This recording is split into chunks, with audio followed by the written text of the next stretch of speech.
اچھا، میں نے صرف ایک چھوٹا سا سوال پوچھنا تھا آپ سے کہ میں نے اس دن آپ کی لائف اسٹریم دیکھی تھی، اس میں ایک نوجوان کیا ہوا تھا، ٹھیک ہے؟ تو آپ نے اس کو کلمہ پڑھایا تھا، ٹھیک ہے؟ تو وہ کلمہ کافی لمبا تھا، تو میں صرف یہ پوچھنا چاہتا تھا کہ جب شروع میں اسلام آیا، نبی پاک نے جب لوگوں کو مسلمان کیا، اسلام پھیلا، تو اس ٹائم جو کلمہ پڑھایا جاتا تھا وہ یہی کلمہ ہوتا تھا یا پھر جی اس میں بالکل اضافہ ہوا ہوا بالکل ہے؟ بالکل، دعوت ذوی العشرہ میں نبی کریم صلی اللہ علیہ وآلہ وسلم نے سب سے پہلے کس کو دعوت دی پتہ آپ کو؟ کس کو دعوت دی پیغمبر صلی اللہ نہیں علیہ وآلہ نہیں، وسلم نے؟ مجھے سب سے پہلے مجھے نہیں پتا۔ سب سے پہلے بنی عبد المطلب بنی ہاشم کو دعوت دی، وانذر عشیرتک ٹھیک، الاقربین۔ ہاں، یہ کتاب تاریخ تبری وغیرہ میں ہے کہ جب نبی کریم صلی اللہ علیہ وآلہ وسلم نے دعوت کا آغاز کیا تو سب سے پہلے فرمایا کہ اپنے جو سب سے قریبی رشتہ دار ہیں ان کو بلاؤ، تو ان کو بلایا، بنی ہاشم کو بالکل بلایا۔ ہاں، اپنے ان کے بہت سارے چچاتے، 10-12 چچاتے ان کے، ان کے بیٹے تھے وغیرہ، ان سب کو بلایا۔ تو وہ جب آئے تو ان کے لیے کھانا بنایا تھا، کھانا ان کو کھلایا۔ اس کے بعد فرمایا کہ اللہ نے مجھے بہترین خیر دنیا خیر آخرت کے ساتھ بھیجا ہے، آپ میں سے کون ہے جو میری تصدیق کرے اور میرا ساتھ دے؟ جو میرا تصدیق کرے گا، میرا ساتھ دے گا، وہ میرا وصی ہوگا، میرا جانشین ہوگا۔ تو کسی نے کچھ نہیں کہا، ابو جہل نے مذاق اڑا کے وہ وہاں سے نکل گئے۔ 2 دن 3 دن اسی طرح، اگلے دن بھی ان کو بلایا، ابو جہل نے مذاق اڑایا، بات نہیں ہو پائی۔ تیسرے دن بھلے، اور ہر دن امیر المؤمنین علیہ الصلوۃ والسلام، معاف کیجیے گا، ہر دن امیر المؤمنین علیہ السلام جواب دیتے کہ یا رسول اللہ میں ہوں، میں آپ کی تصدیق کرتا ہوں، میں آپ کے ساتھ دوں گا، میں آپ کا جان فدا رہوں گا۔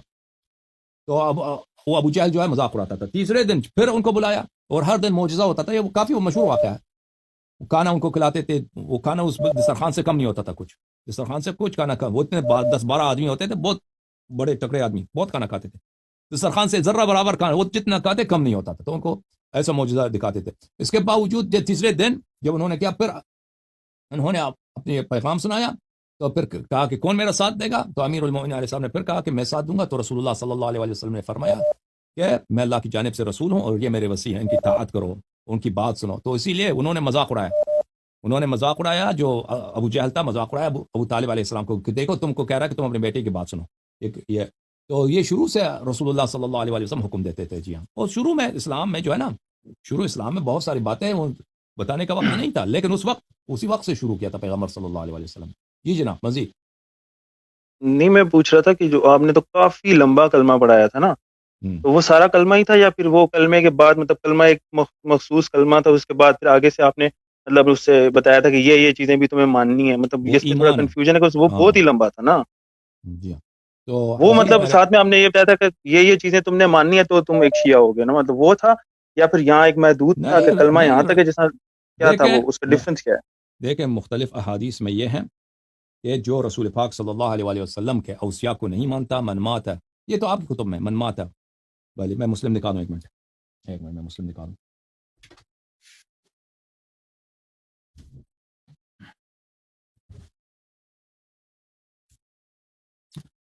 دیکھیں میرے بھائی، میں آپ کو دکھاتا ہوں، آپ کے جو خلفاء ہیں نا، آپ کو پتہ ہے آپ کے خلفاء میں سے ایک خلیفہ ہے، صحابی بھی ہے، جی جی، مروان بن الحکم، اس نے خانہ کعبہ کو جلایا، آپ کو پتہ ہے؟ ہاں آپ کو میرے وہ پتہ کوئی ہے؟ بہت چہیتے نہیں ہیں، میرے وہ کوئی وہ نہیں نہیں ہے کہ نہیں، مسلمانوں کے خلیفہ ہے نا، صحابی بھی ہیں۔ اس نے عبداللہ ابن زبیر نے اپنی خلافت بنائی تھی مکے میں، تو اس نے مکے کو منجنیق سے بھی مارا ہے خوب اس کے بعد تسلی نہیں، اس کو آگ بھی لگایا، ٹھیک ہے نا؟ آپ کو پتہ یہ تو میرا کوئی سوال ہی نہیں ہے، جو آپ نہیں یہ بات بتا رہی ہیں نہیں، تو میں میرا وہ اس کا سوال ہے ہی ربط نہیں۔ آئے گا نا، اس کا ربط آئے گا، آپ کو پتہ ہے یا بولو نہیں پتہ اچھا، نا؟ پتہ ہے یا پتہ نہیں نہیں ہے؟ پتہ ہے ان کا مطلب، وہ میرے کوئی اچھا تو چہیتے نہیں ہے، میں ان کے ٹھیک ہے، یہ تو میں ہاں نہیں کہتا آپ کو ہاں چاہتے ہیں، میں نہیں کہتا، لیکن ہاں، ان کا پتہ آپ کو پتہ ہونا چاہیے، جبھی جو میں آپ کو پتہ بتا رہا ہوں نا ہے کلمے، پتہ ہے۔ نا اگر پتہ ہے تو ابھی جواب آئے گا، ٹھیک ہے نا؟ پتہ ہے، میں آپ کو ایک حدیث دکھانے لگا ہوں۔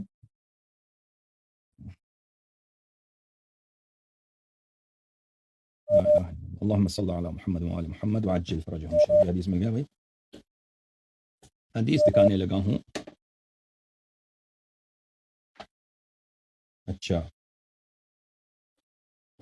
حدیث یہ ہے عزیزو، حدیث یہ ہے کتاب مسلم میں، یہ کتاب ہے مسلم بن حجاج نیشابوری کی، چھاپ دارالفکر، جو سنہ 2010 میں دارالفکر بیروت میں چھپی ہے۔ یہاں پہ ملاحظہ فرمائیے صفحہ نمبر 942 میں یہ حدیث ہے 4686 میں۔ بھلے یہ عبداللہ ابن عمر کی روایت ہے، اس وقت جب جنگ حرہ ہو رہا تھا، واقع حرہ پتہ آپ کو میرے بھائی؟ جی جی، اسکالر، تھوڑا سا آئیڈیا ہے۔ اس میں پتہ ہے یزید نے مدینہ پہ چڑھائی کی تھی، مدینہ پہ حملہ کیا تھا. جی جی وہاں پر مسجد خانے بین ممبر اور قبر کے درمیان روضۃ من ریاض الجنہ، وہاں پہ ان کے اس کے گھوڑے آئے تھے، گھوڑے پہ نے پیشاب کیا تھا. وہاں پہ گوبر بولتے ہیں، وہ گھوڑے کا جو ڈنگ ہوتا ہے، انگلش میں ڈنگ بولتے ہیں. وہاں پہ اس کے جی جی گھوڑے نے کیا، اور کئی دن تک وہاں پہ نہ اذان ہوتی تھی مسجد نبی صلی اللہ علیہ وسلم میں، نہ نماز ہوتی تھی. ٹھیک ہے نا. اور بہت سارے وہاں پہ عورتوں کے ساتھ انہوں نے زیادتی کی تھی، یعنی زنا بالجبر، ریپ کیا تھا. اچھا، تو یہ وہ اس زمانے کی بات ہے. صحابہ کے کرتوت دیکھیے. اچھا، عبداللہ ابن عمر کے اس وقت یزید کے خلاف کون لڑ رہا تھا؟ مدینے والے انصار کی جانب سے عبداللہ ابن مطیع جو تھا وہ ان کا سربراہ تھا. تو اس کو منانے کے لیے کہ بھئی تم یزید کو کیوں، یزید کا انکار نہ کرو. من خلع یدا من طاعت لقی اللہ یوم القیامہ لا حجت له، جو اپنے امام کی طاعت نہیں کرتا وہ روز قیامت آئے گا، اس کی کوئی حجت نہیں ہوگی، یعنی جہنمی ہوگا. اور ومن مات، یعنی یہ حدیث رسول صلی اللہ علیہ وسلم سنا رہا ہے، من مات وليس في عنقه بیعۃ مات میتۃ جاہلیہ، اور جو شخص مرتا ہے اس کے گردن پہ بیعت نہیں ہے، اپنے امام کا بیعت نہیں، وہ جاہلیت کی موت مرتا ہے. یہ کون کہہ رہا ہے؟ یہ عبداللہ ابن عمر کا حدیث نقل کر رہا ہے رسول صلی اللہ علیہ وسلم کی. اچھا، تو یہ کس کے لیے نقل کر رہا ہے؟ یزید کے لیے. ٹھیک ہے نا. ہمارے نزدیک عزیزو، آپ نے کہا کہ لمبا کلمہ پڑھایا، ہم نے کیا لمبا پڑھایا؟ رسول پاک صلی اللہ علیہ وسلم کے بعد وہ ہستیاں، وہ خلفاء، وہ جانشین جن کی اگر طاعت نہ کرو، جن کی اگر تمہارے گردن پہ بیعت نہیں ہے تو تم جاہلیت کی موت مرو گے. ہم نے ان کے نام پڑھوائے ہیں لوگوں سے، ان کے نام سکھائے. آپ لوگوں کے نزدیک وہ کون ہے جو تم خود اقرار کرتے ہو؟ تمہارے نزدیک وہ کون ہے؟ عبداللہ ابن عمر کے نزدیک وہ کون ہے کہ اگر ان کی طاعت نہ کرو تو تم جہنم جاؤ گے، ان کی بیعت نہ ہو تو وہ کون ہے؟ وہ یزید ہے. وہ اسی کی دولت میں کہہ رہا، جس نے خود اسی ایام میں اس نے مسجد نبی صلی اللہ علیہ وسلم میں اس نے گھوڑے دوڑائے، اس کے گھوڑوں نے پیشاب کیا ممبر کے ساتھ. اور اسی مدینے میں اس نے کیا تھا؟ مدینے میں عورتوں کے ساتھ زیادتی کی، ہزاروں کی تعداد میں بچے ناجائز پیدا ہوئے تھے. اور اس کے بعد اس کی فوج گئے تھے مکے میں، اور مکے کا گھیراؤ کیا تھا، اور مکے پہ انہوں نے منجنیق سے خانہ کعبہ کو خراب کیا تھا.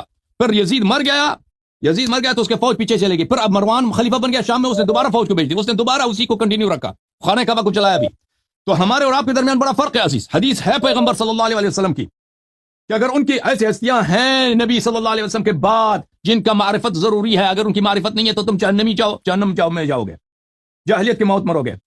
تمہارے نزدیک وہ کون ہے؟ تمہارے نزدیک وہ یزید ہے جس نے وہ کیا تھا خانہ کعبہ پہ اور مدینے میں، اور آل رسول صلی اللہ علیہ وسلم کے ساتھ جو کربلا میں کیا تھا، وہ اس کی معرفت طاعت نہیں ہے تو تم جہنمی ہو. اور مروان ابن الحکم جیسے لوگ ہیں جن کے ابھی آپ نے کہا تھا نا، میں نے کہا تم اس کو جانتے، وہ صحابی بھی ہے اور وہ خلیفہ بھی. آپ نے کہا وہ میرا چہیتا نہیں ہے، میں جانتا ہوں میرا چہیتا نہیں ہے. بھائی وہ لوگ جس کا تم نام لینا گوارا نہیں جانتے نا، تمہارے نزدیک اس کی معرفت اور اس کی طاعت واجب ہے. اسی کی طاعت کے لیے عبداللہ ابن عمر نے یہ روایت پڑھی ہے. تو میرے عزیز، نبی صلی اللہ علیہ وسلم کے جانشین کون ہے جس کی معرفت ضروری ہے؟ ہاں، اس میں اور آپ میں بڑا فرق ہے. ہمارے نزدیک وہ مطہرین ہیں، وہ نبی جیسے ہیں. آپ کے نزدیک وہ ہیں جو ایک عام مسلمان ان کے کرتوت یاد کرے تو اس پہ میں نہیں سمجھتا کہ کوئی مسلمان شک کرے گا کہ ایسے لوگوں پہ لعنت کرنا، ان کو گالی دینا، یہ سب سے بڑی عبادت ہوگی. ٹھیک ہے نا. آپ شک کرتے ہیں بھائی جس نے خانہ کعبہ جلایا ہے اس سے بڑا کوئی کافر ہو سکتا ہے؟ میری بات سنیں آپ. میں نے یار ایک سوال کا جواب دے دو.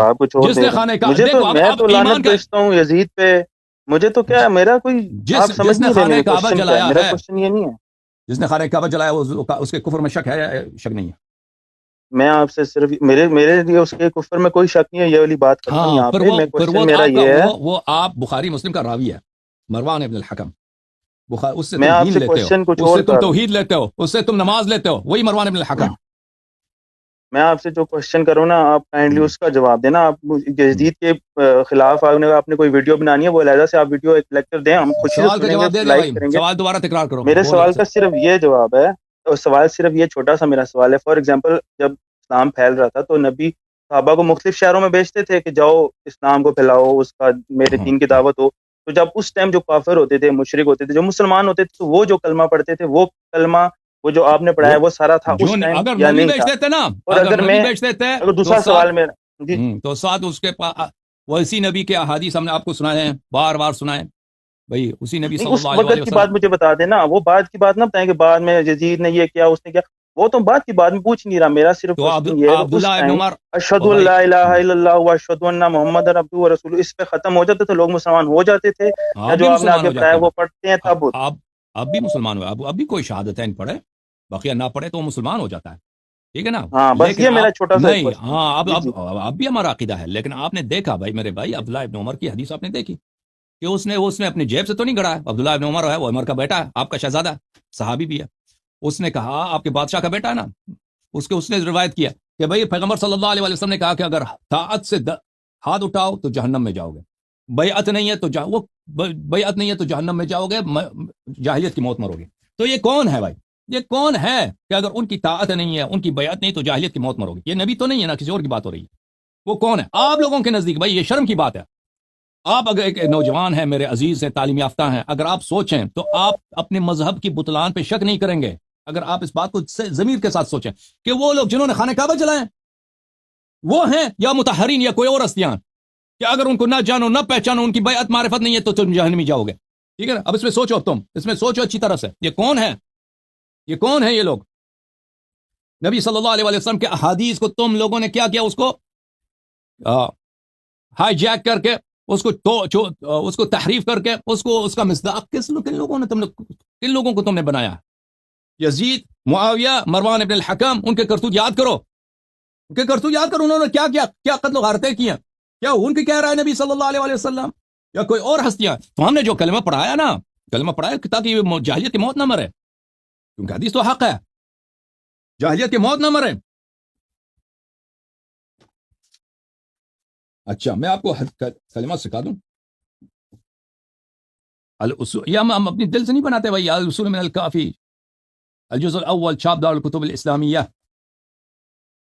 یہ صفحہ نمبر 525، باب ما جاء فی الاثنی عشر والنص علیہم، 12 اماموں پہ نصوص. اس میں بہت ساری احادیث. ایک حدیث یہ ہے کہ حضرت خضر علیہ الصلوۃ والسلام امیر المؤمنین علیہ السلام کے بعد پاس آئے، انہوں نے اس طرح کلمہ پڑھا: اشهد ان لا اله الا الله لم ازل اشهد بها واشهد ان محمدا رسول الله صلى الله عليه واله وسلم ولم ازل اشهد بذلك واشهد انك وصي رسول الله صلى الله عليه واله والقائم بحجته، واشار الى امير المؤمنين عليه السلام: ولم ازل اشهد بها واشهد انك وصيه والقائم بحجته، واشار الى الحسن عليه السلام: واشهد ان الحسين بن علي وصيه واخيه والقائم بحجته بعده واشهد على علي بن الحسين انه القائم بامر الحسين. یہاں تک 12 اماموں کے نام انہوں نے لیے حضرت خضر علیہ السلام نے، اور کلمہ پڑھا.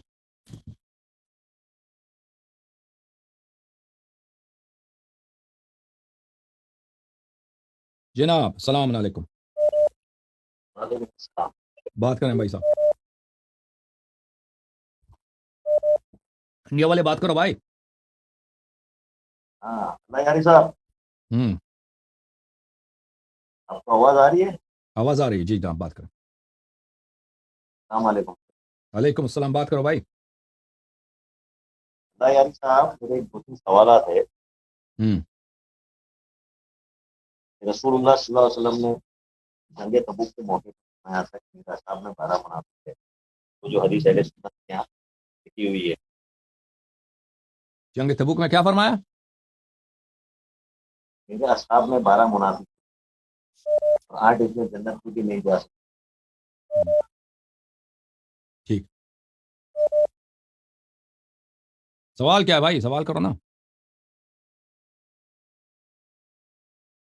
یہ 12 صحابیوں کے نام اہل سنت والکتاب کی محدث نے لکھے ہیں. اہل تشریف بھائی ان سے پوچھے نا، ان سے مخالفین سے پوچھو. ہمارے نزدیک تو صحابہ میں منافق بہت زیادہ، صحابہ میں منافق بہت زیادہ. ٹھیک ہے نا، صحابہ میں منافق بہت زیادہ ہیں. ہمارے نزدیک یہ 12 نہیں ہے. ٹھیک ہے نا، آپ ان لوگوں سے پوچھ لیجیے. ہاں ٹھیک ہے نا، وہ آپ کے مذہب ہے سب صحابہ کی صفائی، وہ کہاں نام نقل کریں گے؟ اللہ یاری صاحب، یہ جاننے کے لیے تو آپ کو کال کیا ہے نا. آپ بتاؤ گے نا، جب بتائے گا تو آپ بتاؤ گے اس موضوع کو کہ یہ بات ہے. میں آپ کو بتاتا ہوں، کتابوں نے صحابہ میں بہت سارے ہیں. کیا ہے اس کا نام؟ ہماری کتاب سے ان کے نام ثابت کرو.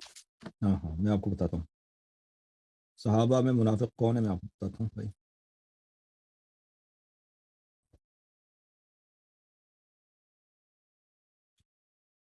عزیزو، یہ کتاب ہے بخاری.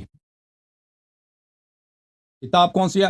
بخاری، چھاپ دار احیاء التراث العربی. ٹھیک ہے، یہاں پہ ملاحظہ فرمائیے کہ باب الحوض، باب الحوض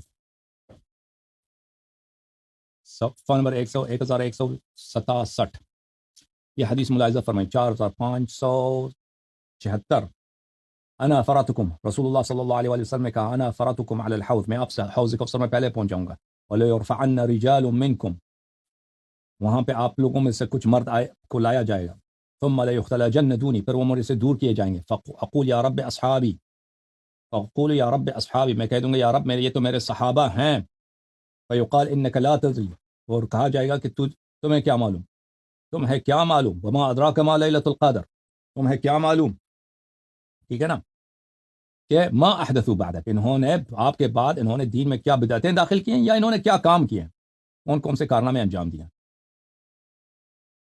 اچھا پھر اللہ آپ کا بھلا کرے یہ حدیث ملاحظہ فرمائیے 6583 عن النبی صلی اللہ علیہ وآلہ وسلم نبی صلی اللہ علیہ وآلہ وسلم نے فرمایا لَيَرِدَنَّ عَلَيَّ نَاسٌ مِّنْ أَصْحَابِ الْحَوْضِ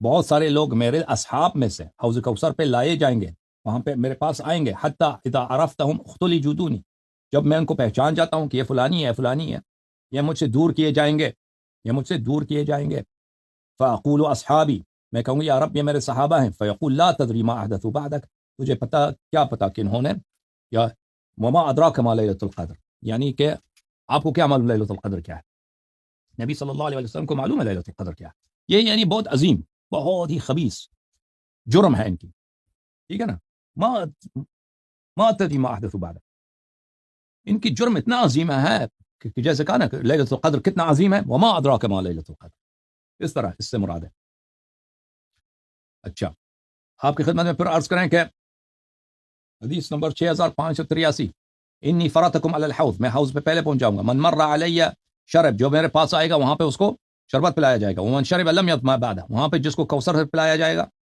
تو اس کو پھر پیاس نہیں لگے گا لیردن علی اقوام عارفهم یعرفونی وہاں پہ بہت سارے قوم آئیں گے اقوام بہت سارے قوم آئیں گے یعنی صحابہ میں منافقین کم نہیں ہیں میں ان کو جانتا ہوں وہ مجھے جانتے ہیں ثم یحال بینی و بینہم پھر وہ مجھ سے دور کیے جائیں گے وہاں سے ان کو بگایا جائے گا اچھا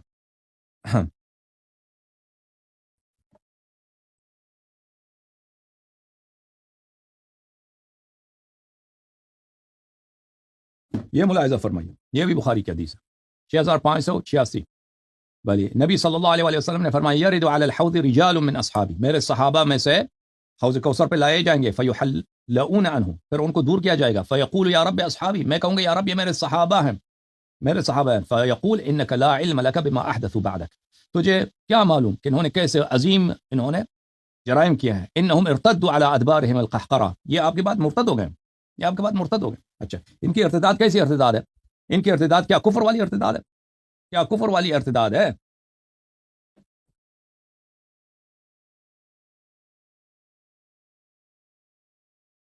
ملاحظہ فرمائیے اسی صفحے میں اگلے صفحے میں 6590 میں فرمایا انی فرط لکم میں آپ سے پہلے پہنچ جاؤں گا قیامت میں وانا شہید علیکم میں آپ کا شاہد ہوں وانی واللہ لانظر الى حوض الان اللہ کی قسم میری نگاہ ابھی میری آنکھ ابھی میں دیکھ رہا ہوں کوثر کو حوض کو میں بھی دیکھ رہا ہوں قیامت کو بھی دیکھ رہا ہوں وانی اعطیت مفاتیح خزائن الارض اللہ نے مجھے زمین کے خزانوں کی چابیاں دی ہیں او مفاتیح الارض یا زمین کی چابیاں دی ہیں وانی واللہ ما اخاف علیکم ان تشرکوا بعدی اللہ کی قسم مجھے اس بات کا خوف نہیں ہے کہ آپ میرے بعد مشرک ہو جائیں گے ولیکن اخاف علیکم ان تنافسوا فیہا لیکن میں اس بات سے ڈرتا ہوں کہ تم لوگ میرے بعد دنیا داری کرو گے دنیا داری میں ایک دوسرے پہ سبقت لوگے تو پتہ یہ چلا عزیزو کہ صحابہ میں سے بہت سارے مرتد ہوں گے اور یہ اقوام ہوں گے 5 6 10 12 نہیں ہیں بہت زیادہ اور یہ مرتد ہو جائیں گے لیکن ان کی ارتداد شرک کی ارتداد نہیں ہے یہ دین ہی چھوڑ رہے ہیں ان کی ارتداد جو ہے دنیا داری والی ارتداد ہے دنیا پرستی میں یہ ایسے کام کریں گے ایسے دین میں بدعتیں لائیں گے کہ بالکل پکے کافر بنیں گے ٹھیک ہے نا رسول بھی رافضی ہو گیا نہیں اللہ رافضی رسول رافضی بخاری بھی رافضی الحمدللہ رب العالمین صلی اللہ علیہ محمد